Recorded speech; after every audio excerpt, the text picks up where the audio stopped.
साथियों नमस्कार, मैं सुनील कुमार। स्वागत है आप सभी का अपने YouTube चैनल अभिप्रेरणा ई क्लासेज में। दोस्तों, जो बायोलॉजी का जो पेपर हुआ है फर्स्ट ग्रेड का, उसकी अपन आंसर की बात कर रहे हैं। उसमें अपनी जो आंसर की रहेगी उसके जो क्वेश्चन रहेंगे साइकोलॉजी से रिलेटेड रहेंगे। तो मनोविज्ञान के जो भी प्रश्न आए उनका बिल्कुल ऑथेंटिक आंसर देखते हैं। तो जो भी चैनल पर नहीं, प्लीज़ आप चैनल को जरूर सब्सक्राइब कर लें।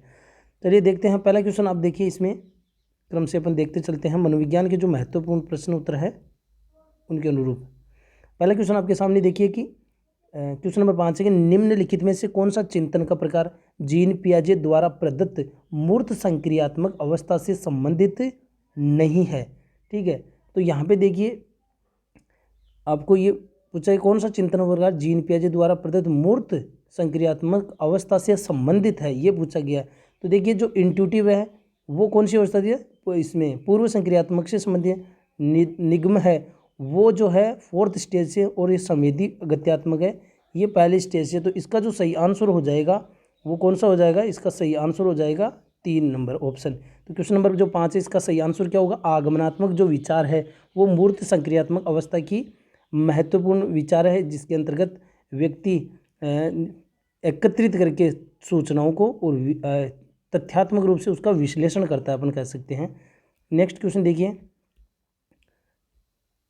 हाँ, क्वेश्चन नंबर 7 देखिए, निम्नलिखित में से कौन सी सहकारी अधिगम की आधारभूत मान्यता नहीं है। क्वेश्चन को अपन को ध्यान से देखना होगा। देखिए पहला यह है शिक्षण अधिगम को क्या है, प्रयोज्य व तथा अध्यापक केंद्रित बनाती है।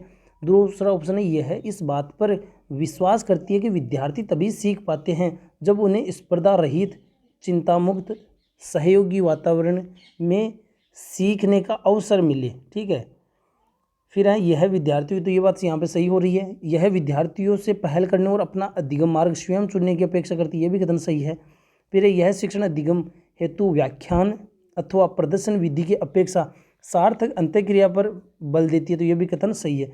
तो इसमें क्या हो जाएगा, क्वेश्चन नंबर 7 है, इसमें ये जो कथन है वो सही नहीं है। आपको ये पूछा गया कौन सा सही नहीं, तो क्वेश्चन नंबर 7 में सही हो जाएगा 1 नंबर। नेक्स्ट क्वेश्चन नंबर देखिए, मनोविज्ञान से संबंधित अपन प्रश्नों की बात कर रहे हैं।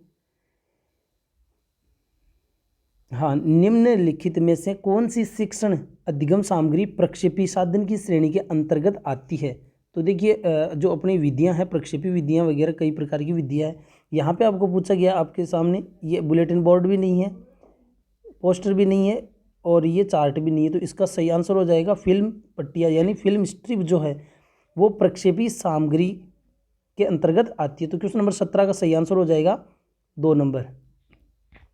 नेक्स्ट क्वेश्चन देखिए, निम्नलिखित में से कौन सा शिक्षा मनोविज्ञान के अध्ययन क्षेत्र के अंतर्गत नहीं आता है। देखिए वंशानुक्रम वातावरण है, शिक्षा मनोविज्ञान के अंतर्गत आता है। व्यक्तिगत विभिन्नता भी आता है, अधिगम की जो प्रक्रिया है वो भी इसके अंतर्गत आती है, लेकिन जो 3 नंबर ऑप्शन है वो इसके अंतर्गत नहीं आता। तो क्वेश्चन नंबर 19 का सही आंसर हो जाएगा 3 नंबर। फिर क्वेश्चन नंबर 20, कोल्सनी के अनुसार किशोरावस्था की आयु का काल क्या है।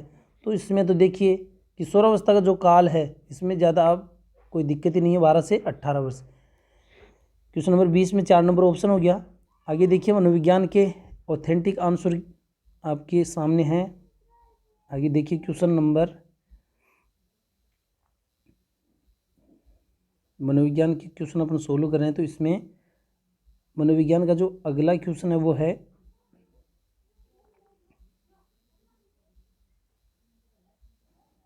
दो मिनट लगेगी, लेकिन इसके जो एकदम ऑथेंटिक आंसर है वो आपको मिल जाएंगे। मेन चीज़ ये है।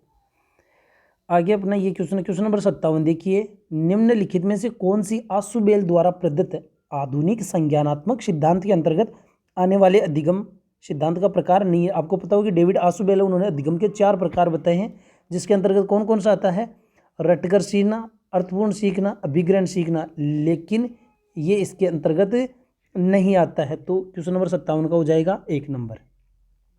जो अवलोकन जो अधिगम है ये किसके द्वारा दिया गया, बांडुरा के द्वारा दिया गया, तो इसमें 1 नंबर हो जाएगा।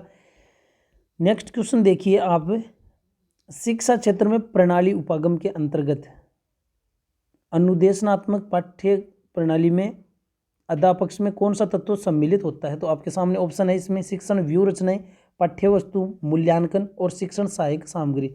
इसका सही आंसर हो जाएगा पाठ्य वस्तु, 2 नंबर ऑप्शन। नेक्स्ट क्वेश्चन देखिए,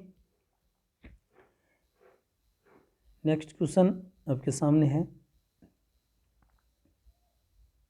व्यवहारवाद के प्रवर्तक कौन थे? व्यवहारवाद की बात की जा रही है तो बिल्कुल कोई द्वंद्व की स्थिति नहीं, इसका सही आंसर हो जाएगा 4 नंबर वॉटसन। नेक्स्ट देखिए इसमें,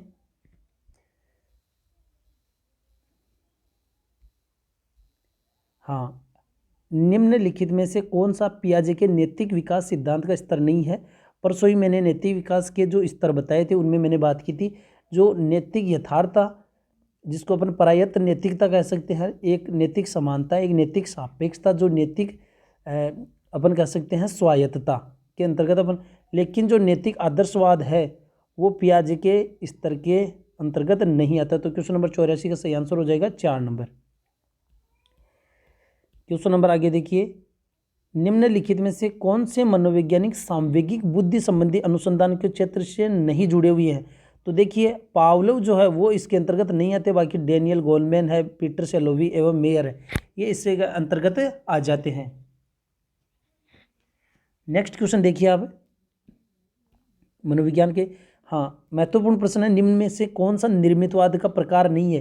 देखिए निर्मितवाद के अंतर्गत संज्ञानात्मक निर्मितवादी जो जीन पियाजे है, सामाजिक निर्मितवादी जो वाइगोत्स्की है, और एक रेडिकल निर्मितवाद, ये इसके अंतर्गत आते हैं। लेकिन आपको निर्मितवाद का एक रचनावाद का प्रकार पूछा है तो ये 91 नंबर में 2 नंबर ऑप्शन नहीं होगा। आगे देखिए, नेक्स्ट क्वेश्चन आपके सामने,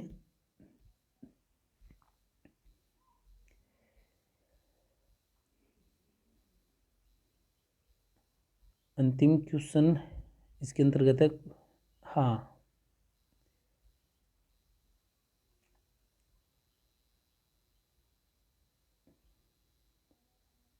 आगे कौन सी,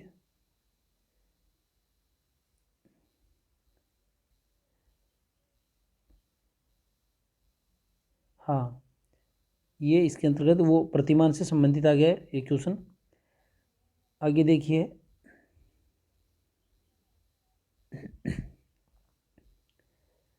हाँ, ये निम्नलिखित में से कौन सा शिक्षण प्रतिमान का तत्व नहीं है?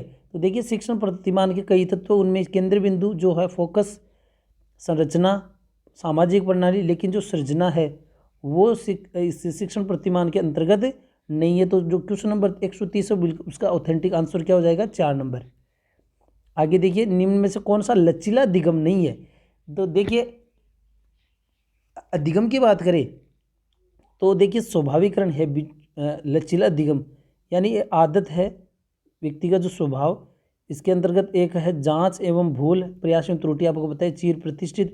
लेकिन अध्ययन है जो इम्प्रिंटिंग, यानी एक बालक का अपन कह सकते हैं, एक अपन कह सकते हैं which among the following is the flexible learning, यानी एक संवेदनशील समय होता है, संवेदनशील समय होता है जिसको अपन क्या कहते हैं? अध्ययन। आगे देखिए, जो केन रोड लॉरेंज के द्वारा दिया गया क्वेश्चन नंबर 133, देखिए कौन सी किशोरावस्था के दौरान संवेगात्मक विकास की विशेषता नहीं है? तो देखिए वीर पूजा की भावना है, विरोधी मनोदशाएं हैं, और भाव प्रधान जीवन है, ठीक है, ये इसके अंतर्गत है। लेकिन नार्सिज्म ये शिशुअवस्था की विशेषता के अंतर्गत आती है। तो क्वेश्चन नंबर 133 में 4 नंबर हो जाएगा। आगे देखिए,